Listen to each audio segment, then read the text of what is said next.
नमस्तेऽस्तु भगवन् विश्वेश्वराय महादेवाय त्र्यम्बकाय त्रिपुरान्तकाय त्रिकाग्निकालाय कालाग्निरुद्राय नीलकण्ठाय मृत्युञ्जयाय सर्वेश्वराय सदाशिवाय श्रीमान् महादेवाय नमः।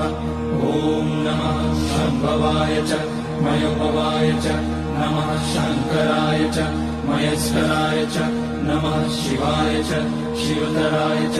ॐ त्र्यम्बकं यजामहे सुगन्धिं पुष्टिवर्धनम् उर्वारुकमिव बन्धनान् मृत्योर्मुक्ष्यमामृतात्।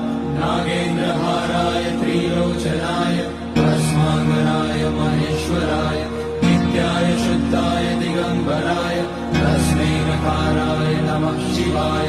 मन्दाकिनी सलिलचन्दनचर्चिताय नन्दीश्वर प्रमथनाथ